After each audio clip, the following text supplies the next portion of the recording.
बच्चों, आज आप सभी जानना चाहते हैं कि चांद का आकार घटता बढ़ता कैसे है। हमें लगता है चांद के पास कोई जादुई ताकत है, लेकिन यह कोई जादू नहीं, यह सिर्फ खगोलीय विज्ञान के कारण ही होता है। आपको यह जानकर हैरानी होगी कि चांद के पास अपनी रोशनी ही नहीं होती है। यह तो असलियत में सूरज की रोशनी है जो चांद की सतह से परिवर्तित होकर आती है और सूरज की इसी रोशनी से चांद के आकारों में बदलाव आता है।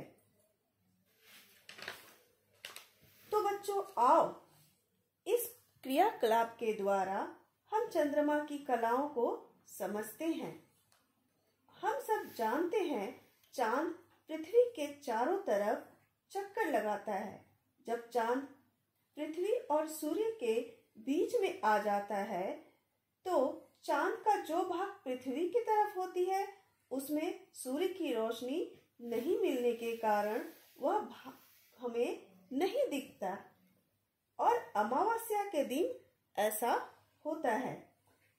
क्योंकि चांद चक्कर लगाता है, 2 दिन 3 दिन बाद कुछ भाग ही दिखते हैं। इसे हम नवचंद्र कहते हैं।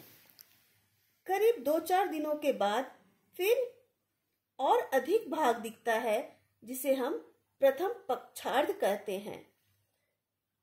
लगभग 2-3 और दिनों के बाद अर्धाधिक चंद्रमा के आकार में आ जाता है, क्योंकि वो प्रथम पक्षार्ध से कुछ अधिक बड़ा दिखता है और लगभग 2 सप्ताह या 15 दिन के बाद यह पूर्ण चंद्रमा में दिखता है, पूरा गोल।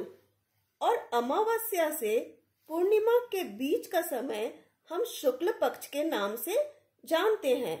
यह लगभग 15 दिनों का होता है। इसके बाद यह उल्टी दिशा में फिर घूमने लगता है, जिसे हम क्षीयमान चंद्रमा कहते हैं। फिर से चंद्रमा के आकार में घटाव शुरू हो जाती है। अब आया अंतिम पक्षार्ध। अंतिम पक्षार्ध से और छोटा होता है, जिसे हम पुराना चंद्रमा कहते हैं और फिर नवीन चंद्रमा के रूप में फिर आ जाता है। अमावस्या से अमावस्या तक के समय 29 दिन और आधे दिन के लगभग में यह पूरा करता है